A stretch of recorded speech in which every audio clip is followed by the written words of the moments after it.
Seguimos en nuestra mesa recibiendo amigos, en este caso un señor que te voy a explicar está mal. Nos tenés que presentar, nos tenés que introducir. Está mal de la cabeza, quiero que lo sepas. Gabriel Gómez, muy buenas tardes, bienvenido.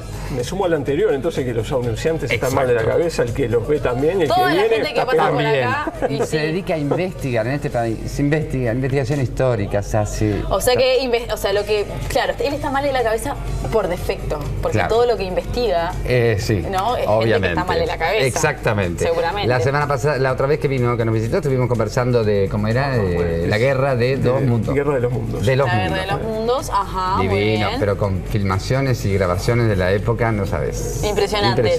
Impresionantes. Orson Welles. Orson Welles. Bien, se acuerda de todo. ¿Y hoy de qué vamos a hablar? ¿Qué te importa? Que me interesa mucho saber.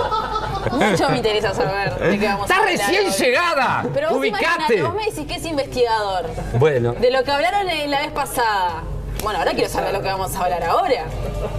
usted tiene la palabra, ¿Le joven. decimos? Sí. Buenas tardes. Claro. Haga lo que quiera. Si Bueno. quiere decirle, dígale. Si no quiere decirle, Correcto. Hoy lo que vamos a recorrer un poco es algunos políticos muy atípicos y algunos políticos outsider de la política, ¿verdad? Muy bien. Emparentando un poco en un mes muy electoral, como es el mes de noviembre, con ese disparador, bueno, recorrer por algunas historias que son un poco curiosas. Muy Perfecto. bien.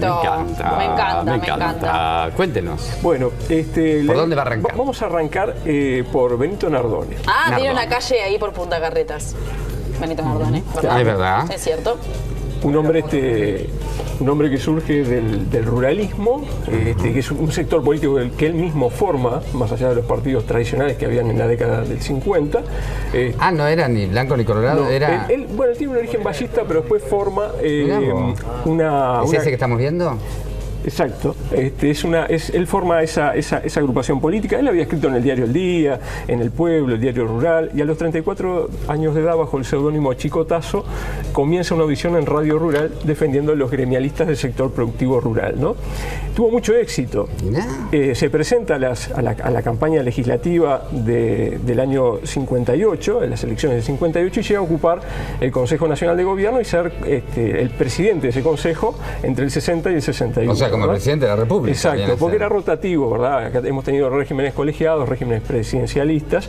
¿Y llegó con qué partido se presentó? Él llega con este partido ruralista, esta liga ruralista, pero digamos, haciendo un acuerdo con el Partido Nacional. Una alianza con el Partido Nacional. Y este hombre surge a través de la Radio Rural, y obtiene votos en todo el país, menos en el departamento de Artigas. ¿Y por qué razón? Radio Rural no se escuchaba en Artigas. Mentira. Sí. Qué maravilla. Eso fue el disparador, digamos, de su campaña política. Se estima que fue la radio, su audición y su proyección a través de la radio, por este ejemplo que daba de que un departamento al cual no llegaba porque estaba tapada por una emisora de Brasil, allí no obtuvo el resultado esperado electoral, ¿no? ¿Cómo realmente la política y la comunicación? Ah. Desde los inicios es algo que no se puede separar, ¿no? Estamos hablando del año 60. Porque estamos hablando de 1960. Sí.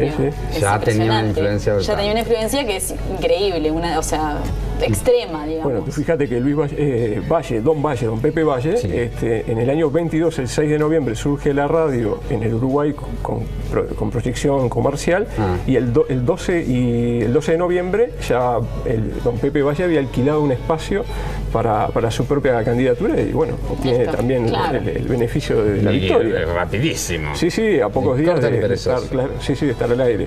Muy bien. Eso con respecto a Benito Nardone. Bueno, después él deja el gobierno y sigue como, digamos, un militante ruralista desde la radio. Con el Chico Tazo. Con Chico Tazo, ¿verdad?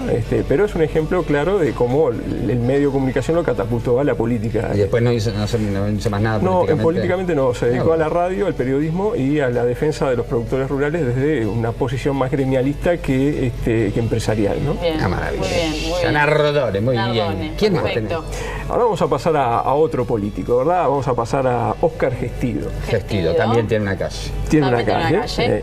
tiene una Claro, yo a veces digo, cuando yo los escucho, los veo, digo, pensar que tienen voz, se mueven, porque uno los tiene asociados Exacto, a calles. al nomenclátor de la ciudad, pero bueno, eran personas, ¿verdad? Evidentemente. Contanos de Gestido. Bueno, Gestido llega llega al gobierno el 1 de marzo del 67 y ejerce muy cortamente porque en diciembre de ese mismo año fallece y allí es donde asume Jorge Pacheco Areco, que hasta el momento era un personaje desconocido, ¿verdad? En el ambiente político, era como una persona que no tenía la proyección, que bueno, luego a través de la presidencia alcanzaría, pero fue corta la presidencia de Gestío, pero a lo que quería hacer referencia sobre este hombre que estamos viendo. Pintoresco. Exacto, y que tuvo ese corto mandato, ¿verdad? Pero que en el año 37 fue designado como director de la Escuela Aeronáutica Militar y se da en el año 39, en el mes de diciembre, que Uruguay se involucra en la Primera Guerra Mundial por algunos días, porque es cuando se... le declaramos la guerra a alguien, a Alemania. No, sí, nos vimos involucrados porque hubo una batalla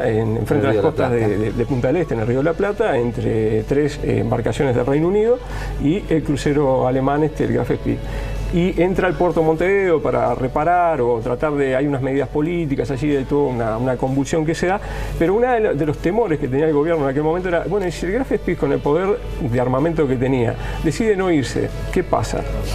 ¿No? El barco, por ejemplo, que apunte los cañones a Montevideo. Claro, a Montevideo, a la ciudad. Amenaza a la ciudad y dice, no, yo me quedo acá, venimos a invadirlos, ahora esto... no nos vamos, nos gustó Montevideo. Porque tenían que salir, los estaban esperando los británicos afuera.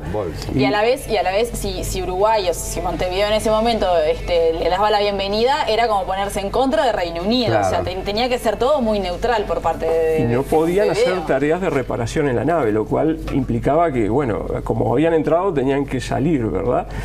Un barco muy particular que tiene una linda historia, capaz que en diciembre la repasamos, porque un barco que lo pintaban mientras iba navegando, ¿no? Para cambiarle el color y que los barcos mercantes no se dieran cuenta que era un barco de guerra, ¿no? Inteligencia alemana, pero puesta en marcha. Bueno, ¿no? pero cosa increíble. Para no quitarles tiempo, el temor era ese, precisamente que los cañones se orientaran hacia la ciudad y pudiera disparar y atacarnos, ¿no?